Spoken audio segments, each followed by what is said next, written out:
2016. It is now 8 p.m. That means the polls have officially closed. It also means we have the results from an exit poll conducted by UOG students. Let's take a look at the numbers now. Beginning with the congressional race, Madeline Berdalio received 337 votes to Felix Camacho's 270. On to the legislative race.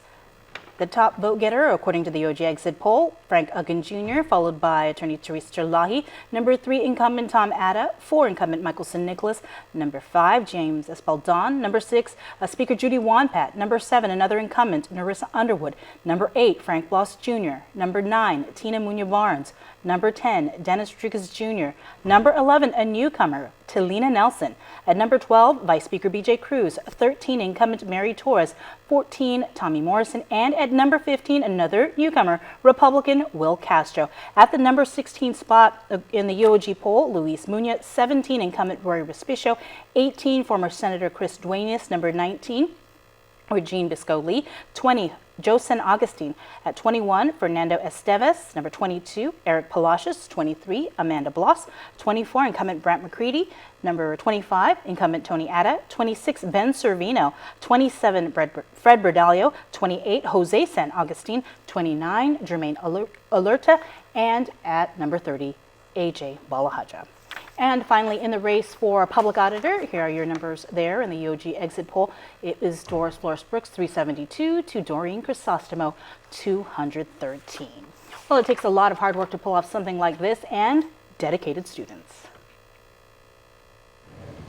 Leo Legato is a teaching assistant and the coordinator for today's exit poll. He's part of Dr. Ron McNinch's government regulations and data analysis classes. Today we're basically trying to get people coming out from the polling sites and polling them for our exit poll that we will be publishing at 8 o'clock this evening.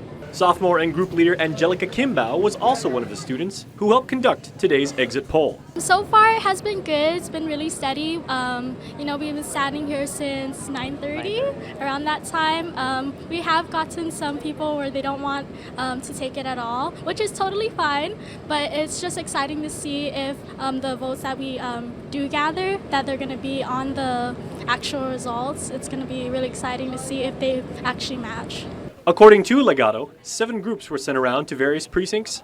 Each group was tasked to poll up to 100 registered voters, 50 women and 50 men. For the exit poll, it gives us it gives the people an idea.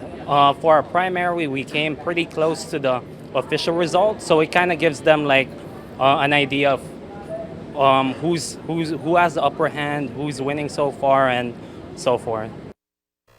And with us now to break down the results is KUN's political analyst, Ron McNinch. Thank you so much. These are actually your students, right, Ron? Oh, yes, absolutely. Okay, well, tell us what time did their day begin? Some of them started at 8 and some of them finished by about 5:30 or 6. We tried to poll throughout the day today. Okay, and how many, people were polled? I think it was a little over 600. Were you surprised with any of the results based on, previous polls that you guys conducted?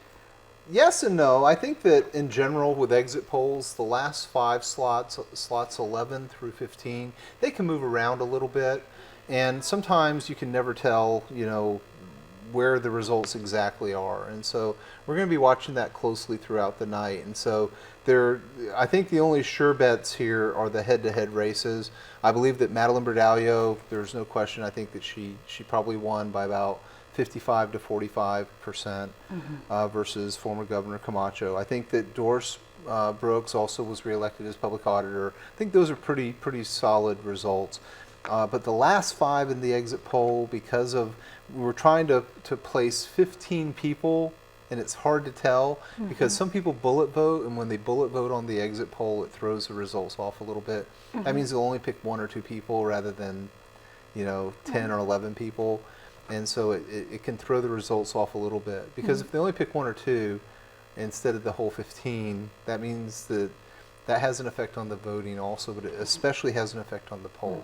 Well, the way these numbers are looking, it's a 10-5 Democrat majority. But I noticed there were some incumbents that weren't able to break the top 15, Roy Respicio, Brent McCready, and Tony Atta. What do you think, went wrong?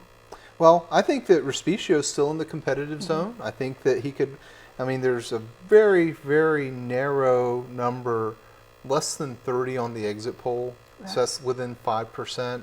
He could easily, depending on how voting really happened, because this is just an estimate, come up and finish at 15 or 14 or 13. I think also the same goes for Chris Twenis. He could go up. And also Regine Lee and Joe S. and Augustin could all And pop Luis up. Muñoz, right?